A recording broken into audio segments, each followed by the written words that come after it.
Alex Carter was finishing up his evening routine when the sound of gunfire tore through the calm of his small rural neighborhood. For a moment, everything was still. Then the world seemed to narrow down to one horrifying image. King, his dog, his loyal companion and protector, lying motionless on the pavement, blood pooling beneath him. The officers stood there, their hands still gripping their weapons, bodies rigid, waiting for a threat that never came. The threat they had imagined had been nothing more than a loving pet, his leash tangled around his body like a final bond to the life he had shared with Alex. King wasn't just a dog. He was family.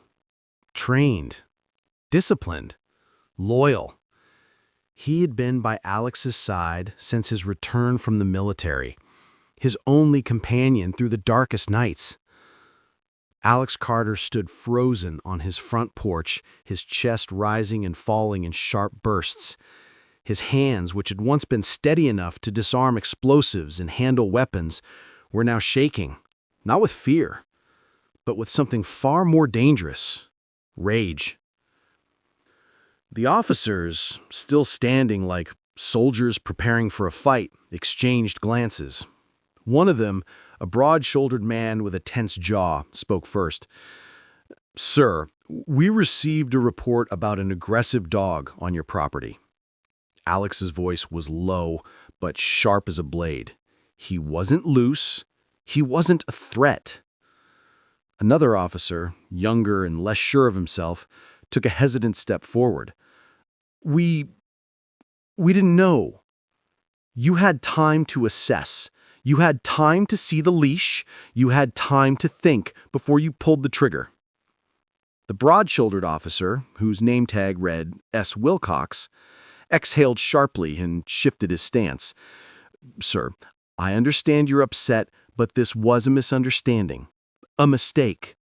Alex's eyes locked onto his with a look that could have melted steel. A mistake. That word, meant to diffuse the situation, only ignited the fury inside him. A mistake meant his dog was lying in front of him, still warm, breathing for the last time. Down the street, the sound of porch lights flicking on signaled curious neighbors stepping out into the night, some already reaching for their phones to record. Wilcox cleared his throat. "We can file a report."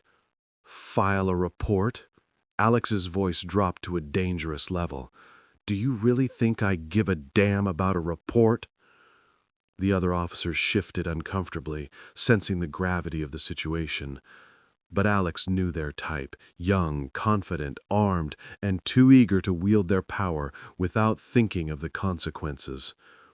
He took a deliberate step forward, and Wilcox's hand twitched near his holster. "You should leave," Alex said, his voice quiet now but full of command. A nervous officer beside Wilcox muttered, "Come on, man, let's go."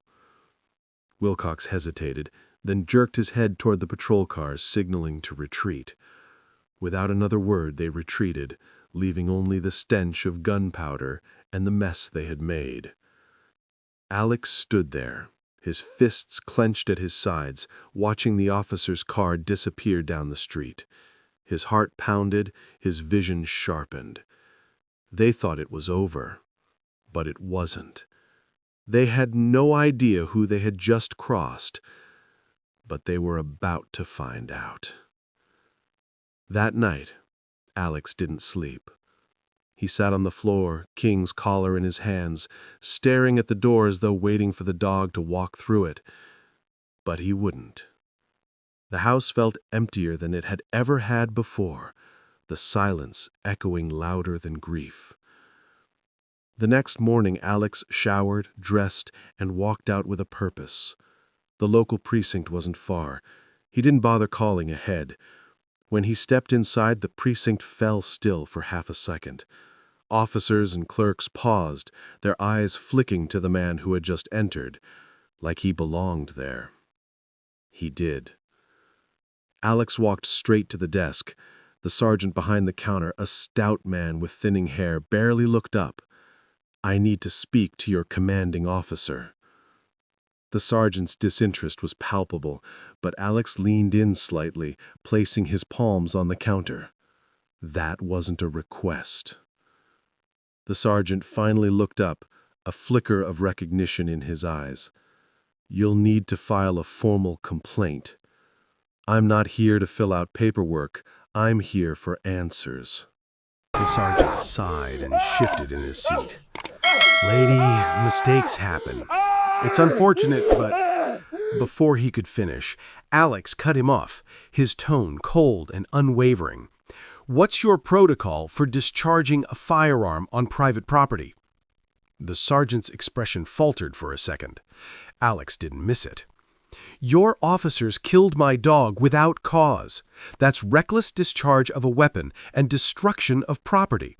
At the minimum, if they fired near pedestrians, it could be criminal negligence. Do you want to tell me again that this was just a mistake?"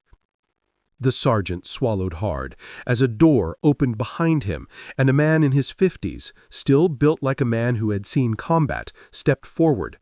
His uniform bore the name Captain Richard Holbrook. Alex turned to face him. "You tell me." Holbrook studied him, his demeanor not dismissive like the others, but measured. "Come with me." He led Alex into a glass-walled office.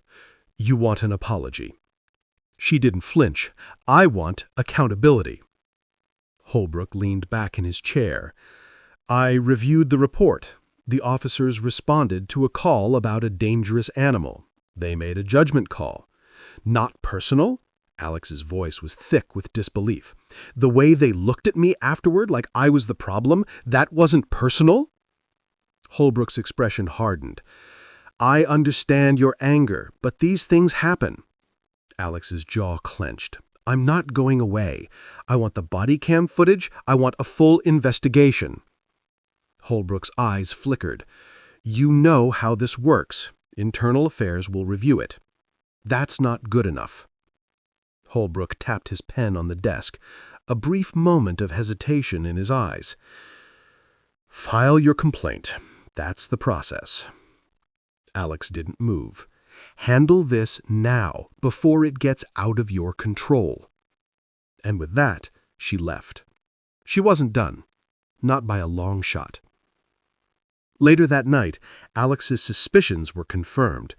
A black, unmarked SUV had parked a few houses down, a man inside pretending to scroll through his phone.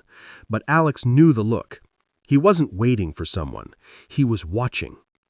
Alex tested his theory, stepping outside, taking out the trash, standing on the porch a little longer than necessary.